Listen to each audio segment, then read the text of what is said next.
ಇಲ್ಲಿನ ಹೀರೋ ಹೀರೋಯಿನ್ಸ್ಗಳು ಬೇರೆ ಭಾಷೆಗೆ ಹೋಗ್ಲಿಕ್ಕೆ ಬಹುಶಃ ಇದು ಕಾರಣ ಅಂತ ಅನ್ಸುತ್ತೆ. ಇಲ್ಲಿಯ ಸಂಭಾವನೆ ನನಗೇನು ಮುಜುಗುರ ಇಲ್ಲ, ನಾನು ಇದ್ದಂಗೆ ಹೇಳುವಂಥದ್ದು ನನ್ನ ವ್ಯಕ್ತಿತ್ವ. ಇದೇ ಕಾರಣ ಇಲ್ಲಿಯ ಪ್ರತಿಭೆಗೆ, ಇಲ್ಲಿನ ಹೈಯೆಸ್ಟ್ ಪ್ರತಿಭೆಗಳು, ಕರ್ನಾಟಕದ ಹೈಯೆಸ್ಟ್ ಪ್ರತಿಭೆಗಳು ಎಸ್ಟಾಬ್ಲಿಷ್ ಆಗಿ ಸೆಟ್ಲ್ ಆಗಿರೋದೇ ಬೇರೆ ಭಾಷೆಯಲ್ಲಿ.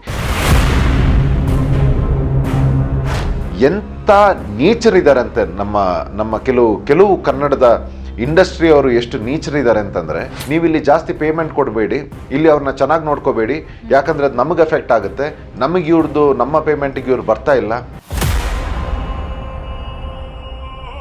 ಸ್ವತಃ ನಿತ್ಯಾನಂದ್ ಅವ್ರ ಜೊತೆ ಕೂಡ ಜರ್ನಿ ಮಾಡಿದ್ರಿ, ಹೇಗಿತ್ತು ಸರ್ ಆ ಜರ್ನಿ? ಇದು ಆನಿಯನ್ ಇಲ್ದಿರೋದು ಬೇಡ, ಬೆಳ್ಳುಳ್ಳಿ ಇಲ್ದಿರೋದು ಬೇಡ, ಇದು ಇಲ್ದಿರೋದು ಬೇಡ, ಅದು ಇಲ್ದಿರೋದು ಬೇಡ ಅಂತ ಅಂತಿದ್ರು. ಅಂಥದ್ದು ಏನಾದರೂ ಇದ್ದರೆ ತಂದುಕೊಡಿ ಅಂತ. ಬ್ರೆಡ್ ಪೀಸ್ ಇತ್ತು, ಪ್ಲೇಟಿಗೆ ಹಾಕ್ಬಿಟ್ಟು ತಂದ್ಬಿಟ್ಟು ಇಟ್ಟೆ. ನೋಡಿದ್ರು, ನನ್ನನ್ನು ನೋಡಿದ್ರು. ಸಾಂಬಾರು ಆಪೇನಗೆ. ನಿತ್ಯಾನಂದ ಕೈಲಾಸ ಎಲ್ಲಿದೆ ಅನ್ನೋದ್ರ ಬಗ್ಗೆ ಏನಾದ್ರೂ ಮಾಹಿತಿ ಸಿಕ್ಕಿದ್ಯಾ? ಇಲ್ಲ ಮ್ಯಾಮ್, ಅದು ಒಂದು ಕಾನ್ಸ್ಪಿರಸಿ. ಅದು ಆಕ್ಚುಲಿ ಇಲ್ವೇ ಇಲ್ಲ ಅಂತಾರೆ ಕೆಲವರು.